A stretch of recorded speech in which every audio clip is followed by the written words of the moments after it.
Hello, Change Philanthropy friends, Spark friends. We're here to talk about Freedom School for Philanthropy, which is a curriculum that we've been piloting for the last year and a bit, aimed squarely at the wealthiest individual and family donors and some institutions in the United States. My name is Holly. I'm Lataric. And I'm Isis. Welcome, everyone. I'd love to kick it off by asking Holly and Lataric more about the origin story for Freedom School for Philanthropy. So I'm going to start by sharing a little bit of context. And the context for this build is the ever widening, yawning, gaping, frankly immoral wealth gap in this country, in which the richest Americans hold a disproportionate amount of the wealth of this country.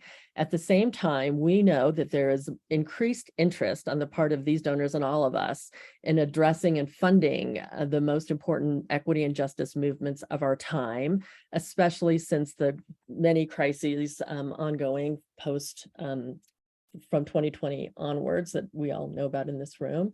And then the third piece of context I'll share is the wealth transfer that is currently underway, in which more women, people of color, and next-gen donors are are in control of more wealth in this country.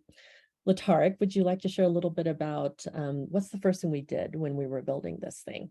Yes. And so the first thing we did is we went out and had interviews with movement leaders. And so many of you know in this room that sometimes donor education has a way of being quite donor centric, but in order to bring movement leaders in more meaningfully into this donor curriculum that we hope would impact them, we felt like it was important to do interviews with them first.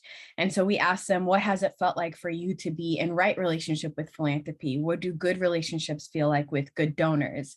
What have harmful relationships felt like? Describe the attributes of those all. And so we went out and had interviews with folks like Anthea Chino and I-Jim Poo and smaller grassroots org leaders all over the country.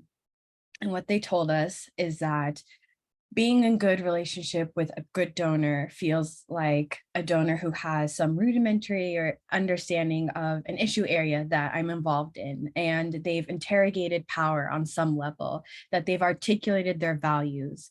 They have an idea of what it means to move beyond the feelings that compel them to do good versus the actual action of doing good.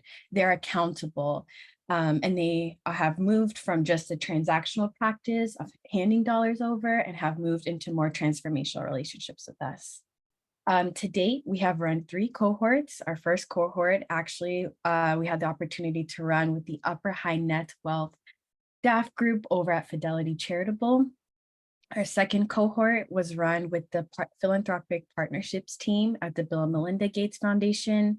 And we just wrapped our third cohort with a group of women donors who we gathered across the Women Donor Servicing Organization. So think WMM, WDN, Rachel's Network, the Philanthropy Network, the Philanthropy Workshop, and the likes.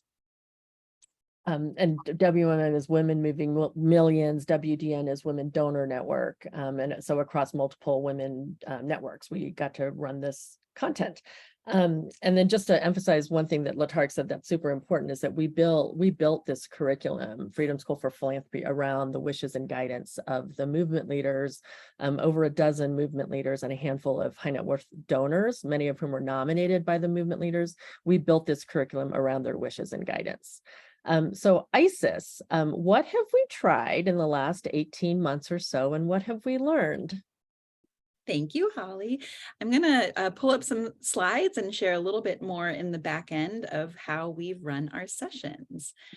So this is an example, one of our 9 virtues. As Lataric was sharing, we really cover a range of things around power and accountability. Courage is one of our sessions, and then ending in community is really important for us. So zooming in, all of our content for Freedom School for Philanthropy covers a body, mind, heart, and soul frame. So we start all of the work in a somatics body place to ground. We've done this both virtually and in person. virtually, as you can imagine, doesn't have the same immediate impact as it does in person, but it still has worked surprisingly well. And I think doing that week over week, participants for whom somatics work isn't a natural state for them have gotten used to it over that time period. And we found that the centering practice of somatics work is really important for this kind of curricular education. The second piece we've experimented with in that 4-part frame from an experience design perspective is really leading with heart, coming into all of these questions with a moment of personal reflection. Big questions for courage, for example, it's when have you been brave? Talking about what is enough. Different questions throughout. And you can see here a screenshot. This is with our Gates Philanthropy team really digging in and asking, and then using tools like a Jamboard experience to see all of the diverse and disparate ideas that folks are coming in with into the space, and using that as a launching pad for the conversation. The third module that we do every time is a mind and learning piece. So often we feel that donor education work doesn't root itself in history and in actually what has happened in the past. And so that's really important for us. And we frame out for each of the virtues that we cover, what has happened, why we're talking about this virtue, how to think through that, and then some applicable ideas from the movement leaders that were interviewed in the start. And then the last piece is taking that learning and really turning it into action. So there's activities for each of the modules that are in the workbook, and we also translate those into Jamboard interactive activities as well as ways for people to see themes and patterns across what we're coming up with in person. The workbook for us has been a really important touchstone for the whole Freedom School for Philanthropy curriculum, as it provides that physical grounding for the entire approach. And around what's next, please take an opportunity to send us an email so that you can get involved. We're running cohorts through 2023, and the same will also be true for 24. So just send us an email. Isis, can you share that slide?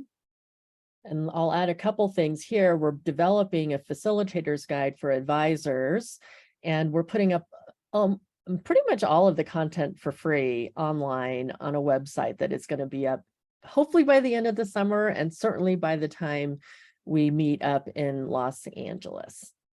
Anything else, you guys? My dearest pals. See you all in person. Thank you. See you later in LA.